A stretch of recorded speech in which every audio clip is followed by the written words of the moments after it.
As a film student, I've always tried to seek out and find movies that interest me, but sometimes films just slip between my fingers and I never end up seeing them despite hearing great things about them. So, in my ongoing series to educate myself about various classic movies, this week I watched Kingsman: The Secret Service. Manners maketh man.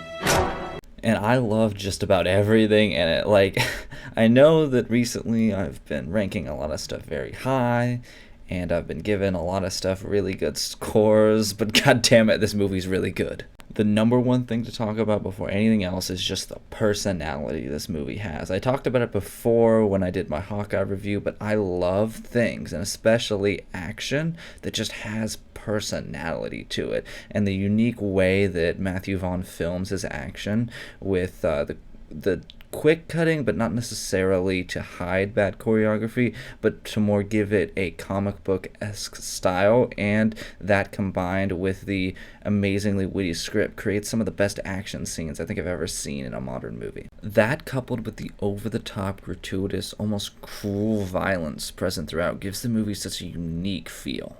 Yeah, I'm looking at you, church scene over there. You can't hide.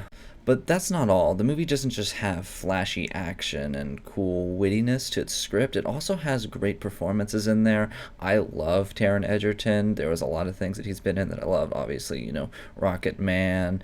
But I feel like one of the things he's not known for was the 2018 Robin Hood movie, which, you know what, I might make a movie about. Because everybody hates that movie.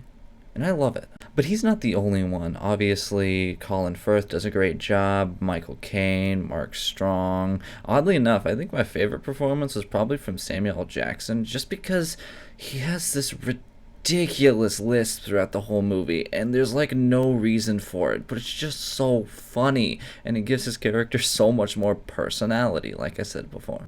It feels good, right? No, it does not feel good. It feels fucking awful. What? I'll just rattle off a couple other quick, things that I could spend entire videos talking about that are done great here. The music is amazing, and it's probably the single most underrated thing about this movie. Like, yeah, people know this movie's good, but people don't talk enough about how great the music is in the action scenes. It actually brings up really good social commentary without necessarily being preachy. Like, some of it's pretty on the nose, like Obama's head exploding and everything like that, but other than that, it has a lot of very good subtle messages hidden in there. They get buried often under a lot of the, cool action and witty dialogue that are actually kind of important, but they don't necessarily become preachy throughout it. It's done very subtly and very respectfully, and I think it works really well as a means to an end throughout the story. I am not going to touch the princess joke with a 10-foot pole because I do not want to be involved in that at all. I mean, odds are you either thought it was really funny or you thought it was too crass. I understand that it was meant to be a jab at Bond's misogyny, but, I could go either way on that. But I will let Matthew Vaughn say one thing about this scene in his defense. You like spy movies, Mr. DeVere? Nowadays, they're all a little serious for my taste. I'd say that's really my only complaint for this movie because, yeah, that's kind of something that permeates the rest of the movie, like how weirdly written Roxy becomes near the end.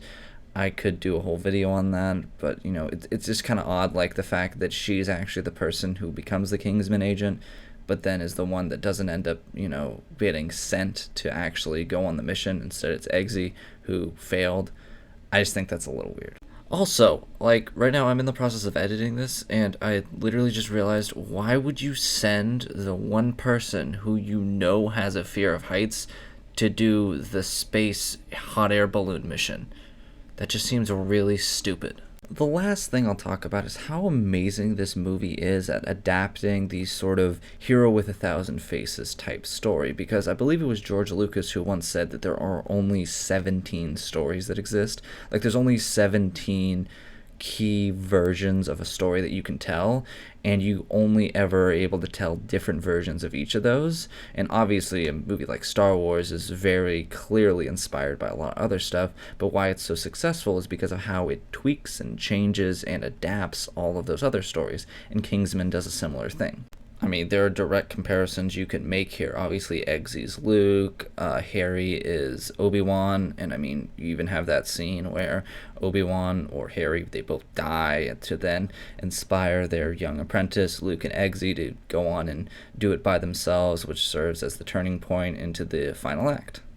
That's just about everything I really wanted to talk about. Obviously, I could go on and on and on about this movie because of how in-depth it is. I'd love to talk about how one of the first spies we get to see is James Norrington from Pirates of the Caribbean, who I have not seen in any other movie. And little thing, if you didn't know this about me, Pirates of the Caribbean, at least the first one, is actually my favorite movie ever made.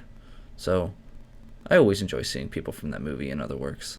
With that all said, I'm going to close this video out by giving Kingsman: The Secret Service a 9 out of 10, next to perfect, and I, for one, cannot wait for the sequel, which I have heard is just okay. So, what can you do?